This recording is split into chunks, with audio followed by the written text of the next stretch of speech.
নমস্কার বন্ধুরা, কেমন আছেন? আশা করি সবাই ভালো আছেন। 2025 ইংরেজি নববর্ষে নমস্কার বন্ধুরা, কেমন আপনাদের আছেন? জানাই আশা করি ভালো প্রীতি আছেন ও সবাই। শুভেচ্ছা।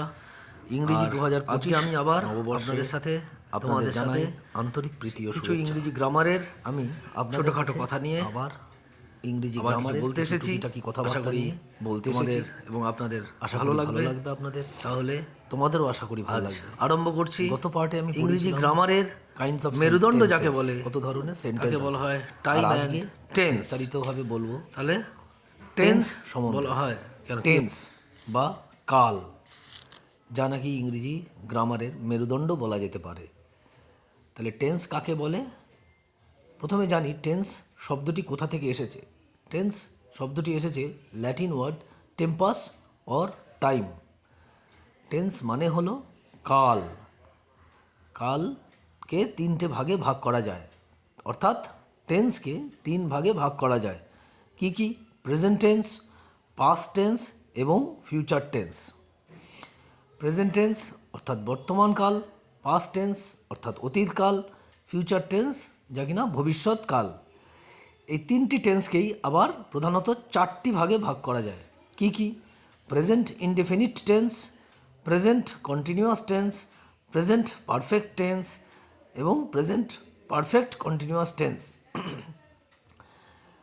Similarly past indefinite tense, past continuous tense, past perfect tense এবং পাস্ট পারফেক্ট কন্টিনিউয়াস টেন্স। একইভাবে ফিউচার টেন্সেরও এরকম চারটি ভাগে ভাগ করা যায়। Future indefinite tense, future continuous tense, future perfect tense এবং future perfect continuous tense. Present indefinite tense বা সিম্পল প্রেজেন্ট টেন্স কাকে বলে? Present indefinite tense denotes an action in the present time or habitual truth or eternal truth. কোনো কাজ বর্তমানে হয় বোঝালে বা অভ্যাসগত সত্য বোঝালে বা চিরসত্য বোঝালে তাকে প্রেজেন্ট ইনডিফিনিট বা সিম্পল প্রেজেন্ট টেন্স বলা হয়। এক্সাম্পল কীরকম হতে পারে? যেমন আই রিড এ বুক, আমি বই পড়ি। ইউ রিড এ বুক, তোমরা বই পড়ো। দে রিড বুকস, তারা বই পড়ে। The sun rises in the east. এইখানে একটু মজার ব্যাপার, আমি একটু আগেই বললাম যে চিরসত্য বা অভ্যাসগত সত্য বোঝালে সেটাও সিম্পল প্রেজেন্ট টেন্স বলা হয়। The sun rises in the east মানে কি? সূর্য পূর্ব দিকে ওঠে। আচ্ছা তোমরা বলো তো, সূর্য কি কখনো পশ্চিম দিকে উঠেছিল? বা সূর্য কি আজকেই পূর্ব দিকে উঠেছে, আগামীকাল আবার সূর্য অন্য কোনো দিকে উঠবে? তা তো নয়। যুগ যুগ ধরে সূর্য পূর্ব দিকেই উঠেছে এবং পশ্চিম দিকে অস্ত যায়। এই ধরনের, তার মানে এটা কি? চিরসত্য বা ইউনিভার্সাল ট্রুথ। এই ইউনিভার্সাল ট্রুথ যে ধরনের সেন্টেন্সগুলো হয় সেটিও হয় কি? সিম্পল প্রেজেন্ট টেন্স বা simple present indefinite tense. Water freezes at 0 degree centigrade, জল 0 ডিগ্রি সেন্টিগ্রেডে জমাট বাঁধে। তো জল চিরকালই 0 ডিগ্রি সেন্টিগ্রেডে জমাট বাঁধে এরকম তো নয়। জল কখনো 2 ডিগ্রি, কখনো 3 ডিগ্রি, কখনো -2 বা -3 ডিগ্রিতে জমাট বাঁধে। জল চিরকাল চিরভাবেই 0 ডিগ্রি সেন্টিগ্রেডে জমাট বাঁধে। সুতরাং এটিও হলো একটি সিম্পল প্রেজেন্ট টেন্সের উদাহরণ। সিম্পল প্রেজেন্ট টেন্সের ফর্মুলা কীভাবে ভাবা যেতে পারে? যেমন শুধু সাবজেক্ট থাকে, তার সঙ্গে ভার্ব, তার সঙ্গে অবজেক্ট। এবার আমরা আসি প্রেজেন্ট কন্টিনিউয়াস টেন্স।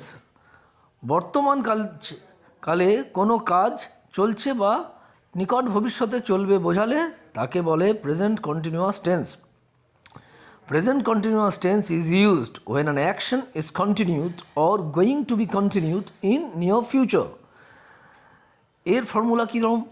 সাবজেক্ট থাকে, তার সঙ্গে এম, ইজ, আর অর্থাৎ টু বি ভার্বগুলো ব্যবহার হয়, তার সঙ্গে মেন ভার্ব যোগ হয়, প্লাস মেন ভার্বের সঙ্গে আইএনজি যোগ হয়, প্লাস যা অবজেক্ট থাকে সেটি। যেমন আমি বই পড়ছি, আই অ্যাম রিডিং এ বুক, অর্থাৎ সাবজেক্ট কি? আই, তার সঙ্গে টু বি ভার্ব যোগ হয়েছে, দেখো আই অ্যাম, তার সঙ্গে মেন ভার্ব যোগ হয়েছে রিড, রিডের সঙ্গে মেন ভার্ব যোগ হয়েছে আইএনজি, তার সঙ্গে অবজেক্ট। তাহলে পুরো সেন্টেন্সটা কি হলো? আই অ্যাম রিডিং এ বুক, তাহারা বই পড়িতেছে, দে আর রিডিং বুকস। সাবজেক্ট কি দে, টু বি ভার্ব কি আর, মেন ভার্ব কি রিড, তার সঙ্গে আইএনজি, আর অবজেক্ট কি বুকস। তাহলে পুরো সেন্টেন্সটি হলো দে আর রিডিং বুকস। আমি আজ রাত্রে দিল্লি যাব। সাবজেক্ট কি আই, টু বি ভার্ব কি এম, মেন ভার্ব কি গো, তার সঙ্গে আইএনজি, তার সঙ্গে অবজেক্ট। তাহলে পুরো সেন্টেন্সটি কী হবে, I am going to Delhi tonight. তাহলে আশা করি প্রেজেন্ট কন্টিনিউয়াস টেন্স তোমরা বুঝতে পারলে। এবার বলি প্রেজেন্ট পারফেক্ট টেন্স। এখানে ফর্মুলাটা কী ধরনের, সাবজেক্ট তার সঙ্গে হ্যাজ অথবা হ্যাভ প্লাস ভার্বের পাস্ট পার্টিসিপেল ফর্ম। আমাদের অনেক রকম ভার্ব আছে এবং প্রত্যেকটা ভার্বেরই পাস্ট পার্টিসিপেল ফর্ম হয়, সেগুলো পরে বিস্তারিতভাবে তোমাদের কাছে বলবো। তাহলে সেন্টেন্স বা এক্সাম্পল কীরকম হতে পারে, I have done the work. Subject কি আই, তার সঙ্গে কী যোগ হয়েছে হ্যাভ, তার সঙ্গে ভার্বের পার্টিসিপেল ফর্ম ডান, ডু এর পার্টিসিপেল ফর্ম কি ডান, তার সঙ্গে অবজেক্ট দ্য ওয়ার্ক। আমি কাজটি করেছি, I have done the work. সে ঘন্টার পর ঘন্টা পড়েছে, he has studied for hours. তাহারা এইমাত্র কাজটি করেছে, they have just done the work. তাহলে আশা করি ক্লিয়ার হলো। এরপর আমরা আসি প্রেজেন্ট পারফেক্ট কন্টিনিউয়াস টেন্সে। এখানকার ফর্মুলাটাও হলো সাবজেক্ট তার সঙ্গে হ্যাজ বিন অথবা হ্যাভ বিন যোগ হয় প্লাস তার সঙ্গে মেন ভার্ব, তার সঙ্গে আইএনজি।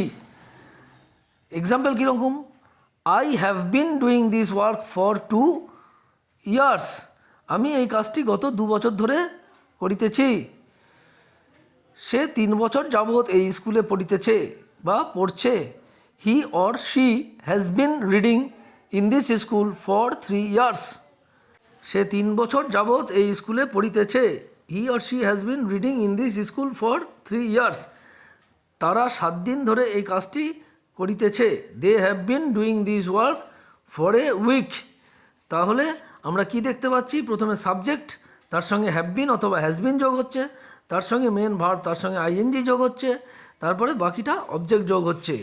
আশা করি প্রেজেন্ট টেন্সটা তোমাদের কাছে ক্লিয়ার হলো। এবার আমরা আসি পাস্ট টেন্সে। Past indefinite tense or simple past tense. Past indefinite tense is used to denote an action completed in the past or a past habit. অতীতকালে কোনো কাজ ঘটেছিল বা অতীতের কোনো অভ্যাস বোঝাতে পাস্ট ইনডিফিনিট টেন্স বা সিম্পল পাস্ট টেন্স হয়।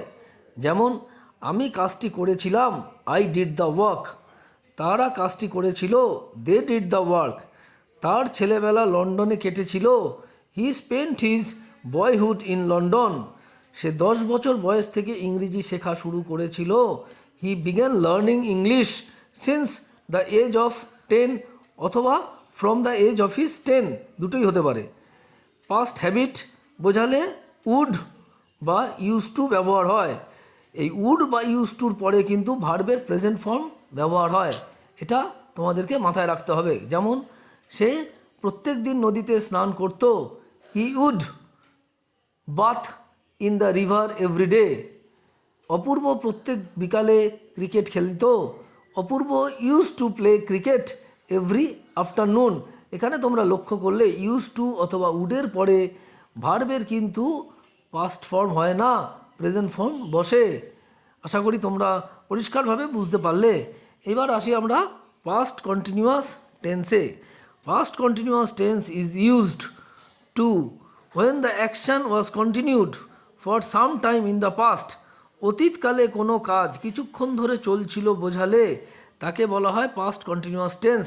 যেমন আমি ফুটবল খেলছিলাম, আই ওয়াজ প্লেয়িং ফুটবল। তাহারা ফুটবল খেলিতেছিল, দে ওয়ার প্লেয়িং ফুটবল। তুমি বা তোমরা ফুটবল খেলিতেছিলে, ইউ ওয়ার প্লেয়িং ফুটবল। তাহলে এখানকার ফর্মুলাটা খুব ইজি। যেমন সাবজেক্ট থাকে, তার সঙ্গে ওয়াজ বা ওয়্যার যোগ হয় টু বি ভার্ব হিসাবে, তার সঙ্গে মেন ভার্ব, তার সঙ্গে আইএনজি, তার সঙ্গে অবজেক্ট যোগ হয়। ক্লিয়ার? ওকে। তারপর আমরা চলে আসি পাস্ট পারফেক্ট টেন্সে।